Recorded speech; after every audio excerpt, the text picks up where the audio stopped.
बिस्मिल्लाहिर्रहमानिर्रहीम। Last video में हमने डेप्रिसिएशन के चैप्टर में सबसे पहले हमने कॉस्ट ऑफ मशीन कैलकुलेट करना सीखा था। आज हम कॉस्ट ऑफ मशीन के साथ साथ एक ऐसा क्वेश्चन सिलेक्ट करते हैं जिसमें हम कॉस्ट ऑफ मशीन कैलकुलेट करें और उसके साथ डेप्रिसिएशन का मेथड भी अप्लाई करें।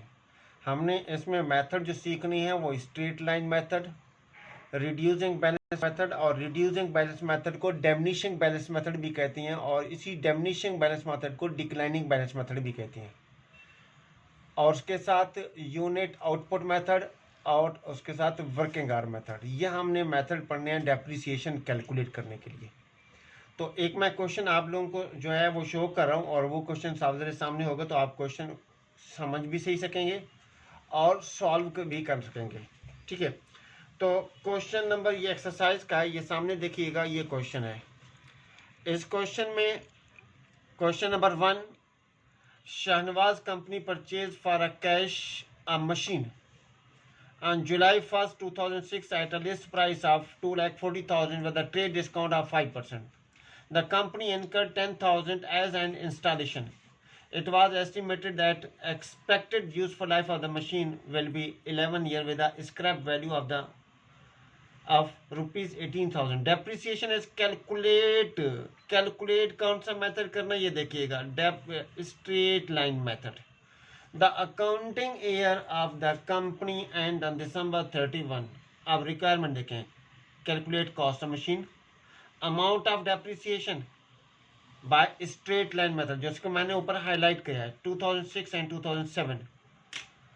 उसके बाद एंट्रीज पास करनी है कॉस्ट ऑफ मशीन की और डेप्रिसिएशन की एंट्रीज पास करनी है। ठीक है जी, ये क्वेश्चन है। उसके बाद अगर इस मीटिंग में टाइम मिला तो लास्ट वाली जो balance sheet, allowance for depreciation account बनाना है और बैलेंस शीट बनानी है तो वो भी सीखने के, नहीं तो इसकी बी रिक्वायरमेंट हम करेंगे और सी इसकी नेक्स्ट किसी और क्वेश्चन में नेक्स्ट वीडियो में आ जाएगी, या किसी भी दूसरे मेथड के साथ मैं बता दूंगा, क्योंकि मेथड के अलग अलग होंगे। बाकी अगर हमने कॉस्ट मशीन कैलकुलेट करनी है तो एक ही मेथड, एक ही तरीकाकार होगा। ठीक है, सिर्फ डेप्रिसिएशन कैलकुलेट करने का मेथड अलग होगा। अगर हमने एंट्री पास करनी है, एडजस्टिंग एंट्री पास करनी है, क्लोजिंग एंट्री पास करनी है, एक ही तरीकाकार होगा। मेथड सिर्फ चेंज होगा, अमाउंट चेंज आएगी हिसाब से। और अलाउंस फॉर डेप्रिसिएशन, जिसको एक्यूमुलेटेड डेप्रिसिएशन कहते हैं, प्रोविजन फॉर डेप्रिसिएशन कहते हैं, उसका अकाउंट बनाना होगा, बैलेंस शीट बनानी होगी।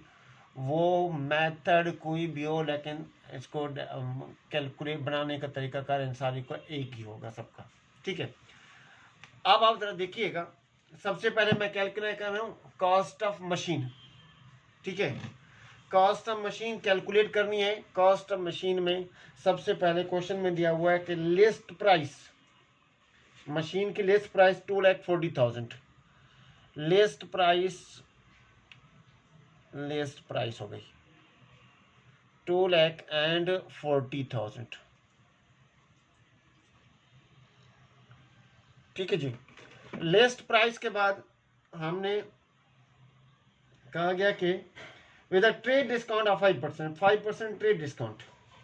तो ट्रेड डिस्काउंट मैंने बताया था कि लास्ट में कि हर एक कस्टमर को कंपनी की पॉलिसी होती है कि हम इतना % डिस्काउंट देंगे, वो तमाम कस्टमर को देंगे, किसी स्पेसिफिक कस्टमर के लिए नहीं होगा, किसी खास कस्टमर के लिए नहीं होगा, किसी रिश्तेदार के लिए नहीं होगा, तमाम लोगों के लिए होगा। तो ट्रेड डिस्काउंट, और ये ट्रेड डिस्काउंट जो कैलकुलेट करना है वो लिस्ट प्राइस पर कैलकुलेट करना है। तो लिस्ट प्राइस 2,40,000 और ट्रेड डिस्काउंट की जो परसेंटेज है वो 5%। तो 2,40,000 का 5%, 2,40,000 का कैलकुलेट करना है 5%, तो 12,000 की अमाउंट आ जाएगी ट्रेड डिस्काउंट। और बताया था ट्रेड डिस्काउंट का काम कहाँ तक है, सिर्फ इनवाइस बनाने की हद तक है। उसके बाद ट्रेड डिस्काउंट अकाउंटिंग में किसी जगह पर कहीं रिकॉर्ड नहीं होता। ठीक है, ट्रेड डिस्काउंट हमने मैनेज किया तो हमारे पास इनवाइस प्राइस आ गई। क्या आ गई, इनवाइस प्राइस। इनवाइस प्राइस कितनी आ जाएगी, 2,40,000 में से 12,000 माइनस करेंगे तो 2,28,000 हो जाएगी। करके देख लेती हैं, 2,40,000 माइनस 12,000 तो 2,28,000 ये क्या अमाउंट आ गई? इनवाइस प्राइस, हमारी इनवाइस तैयार हो गई। इनवाइस का मतलब क्या होता है? इनवाइस का मतलब होता है कि डिमांड फॉर पेमेंट के जो शख्स खरीद रहा है उससे डिमांड की जा रही है कि आप पेमेंट करें जी। अगर क्रेडिट पे होगी तो पेमेंट बाद में की जाएगी, और अगर कैश पे होगी तो उसको पेमेंट कर दी जाएगी। ठीक है, तो यही अब इनवाइस प्राइस है, यही कैश प्राइस है, क्योंकि पेमेंट कर दिया है। हमारे यहाँ पर सेटलमेंट डिस्काउंट जिसकी मैं बात कर रहा था कि कैश डिस्काउंट, वो डिस्काउंट नहीं दिया हुआ। ठीक, अब इसमें सिर्फ और सिर्फ क्वेश्चन में आप लोगों ने सामने रखा था, आप एक बार दोबारा देख लीजिएगा। क्वेश्चन में क्या चीज दी हुई है? सिर्फ और सिर्फ ट्रेड डिस्काउंट के बाद एक ही एक्सपेंस दिया हुआ है, इंस्टॉलेशन चार्जेस का, तो हम हेडिंग डाल देते हैं add other expense. Other expense कौन से expense? Capital expenditure other expense, तो कौन सा है? Installation charges. Installation charges amount दी हुई है इंस्टॉलेशन चार्जेस की 10,000 की अमाउंट, तो 10,000 हम यहाँ पर। अच्छा, और अगर एक्सपेंसेस होते ना तो क्या करते हैं? यहाँ पर ऐड कर लेते, फिर यहाँ पर टोटल कर लेते, उनको यहाँ पर लिस्ट बनाते, आकर यहाँ पर इस कॉलम में टोटल कर लेते। तो अब हमारे पास एक ही एक्सपेंस है जो कि इंस्टॉलेशन चार्जेस का है, तो 2,38,000 की अमाउंट आ गई। ठीक है जी, 2,38,000 ये क्या आ गई? कॉस्ट ऑफ मशीन, और कोई एक्सपेंस नहीं था, cost of machine.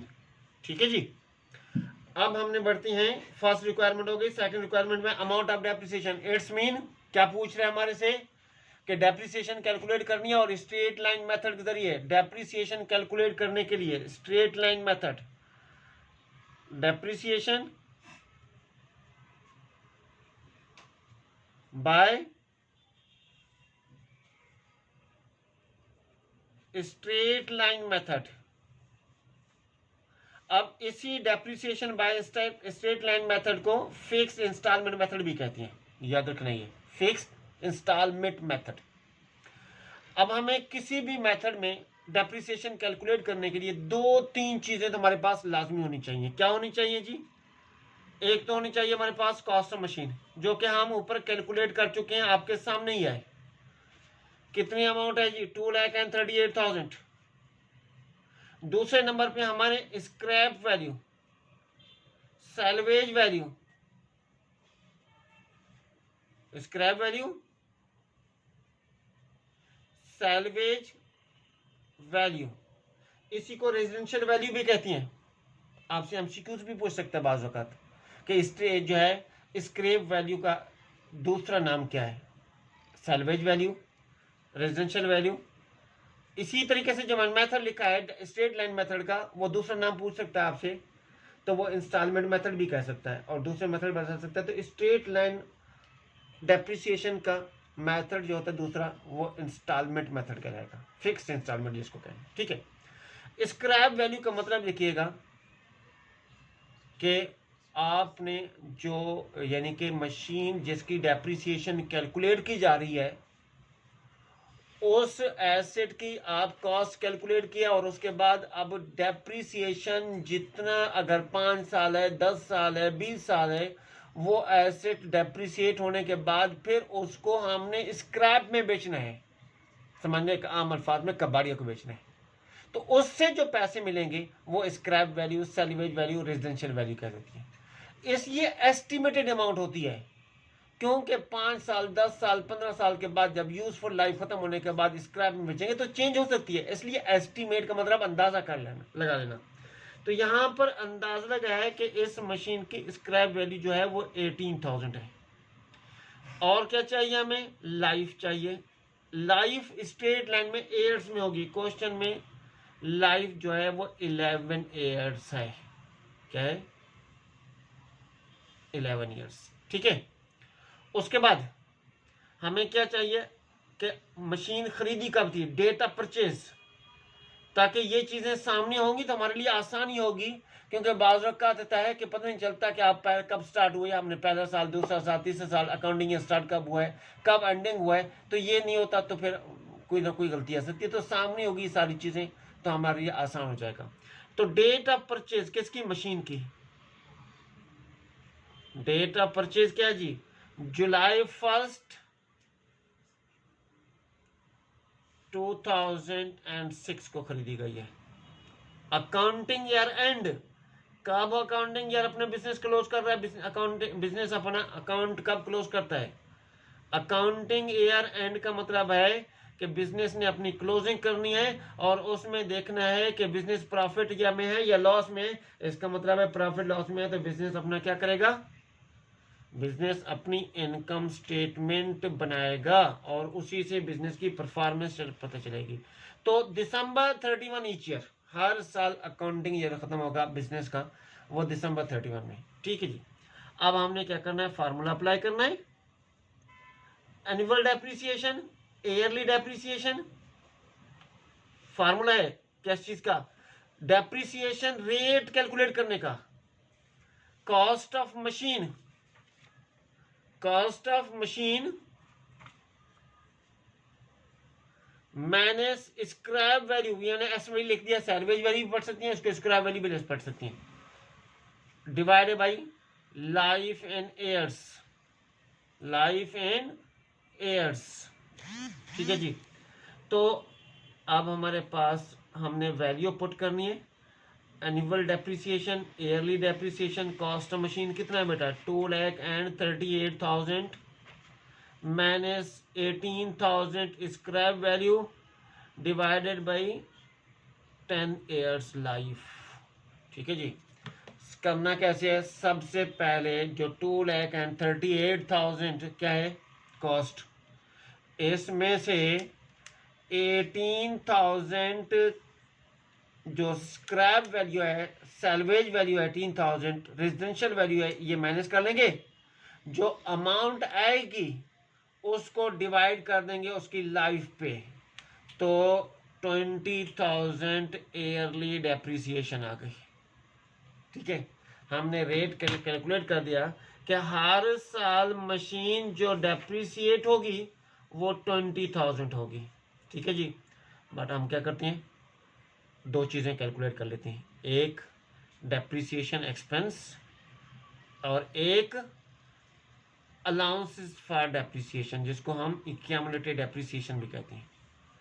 Allowance for depreciation, और अगर आप चाहें तो इसकी बुक वैल्यू भी कैलकुलेट करते हैं। Allowance for depreciation, accumulated depreciation का मतलब क्या है, टोटल वैल्यू ऑफ डेप्रिसिएशन जब से एसेट परचेज किया जाए, जब से लेकर जितना अरसे के आप डेप्रिसिएशन कैलकुलेट कर चुके हैं टोटल। अब हमारे पास अकाउंटिंग ईयर कब क्लोज है, दिसंबर 31, 2006। रेट कैलकुलेट किया हुआ है 20,000, ईयरली डेप्रिसिएशन है साल की। हमें इस वक्त चाहिए, देखें जुलाई 1 को खरीदी गई है और दिसंबर 31 अकाउंटिंग ईयर है। दिसंबर 31 क्या है, अकाउंटिंग ईयर क्लोज हो रहा है, तो हमें 6 मंथ की डेप्रिसिएशन, तो इसको हमने डिवाइड कर देना है 12, तो इसका मतलब है मंथली डेप्रिसिएशन आ जाएगी, क्योंकि ईयर के 12 मंथ है। तो ईयर की डेप्रिसिएशन कितने है, 20,000, मल्टीप्लाई भी हमें 6 चाहिए, तो अमूमन कैसे लिखते हैं, 20 मल्टीप्लाई बाई 6 डिवाइडेड बाई 12 यूं करके भी लिख देते हैं। तो ये डेप्रिसिएशन पहले साल की 10,000, तो पहले साल की अलाउंसेस भी 10,000। उसके बाद दिसंबर 31, 2007, 20,000 मल्टीप्लाई बाई 12 डिवाइडेड बाई 12, पूरे साल की है, 12 डिवाइडेड बाई 12 करें या नहीं करें, पूरे साल की डेप्रिसिएशन है आप, क्योंकि अगला साल 2007 का पूरा 12 मंथ का है।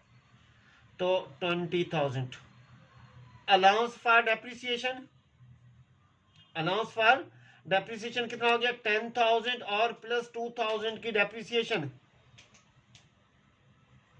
तो अमाउंट कितनी होगी, 30,000 होगी अलाउंस फॉर, यानी कि टोटल जो 2 साल के एंड तक मशीन डेप्रिसिएट हुई है वो कितनी हुई है, 20,000। ठीक है जी। तो ये हमारे पास इस डेप्रिसिएशन को जो टॉपिक चल रहा है, इस टॉपिक की ये मेरे ख्याल में तीसरा पार्ट होगा, तीसरी वीडियो होगी। ठीक है, तो अब इस वीडियो को हमने क्या करना है, आपने सब्सक्राइब करना है इस चैनल को। ठीक है, और इसको लाइक भी करना है ताकि आप आइंदा आने वाली वीडियो भी आपको मिलती रहे। ठीक है जी, अल्लाह हाफिज़।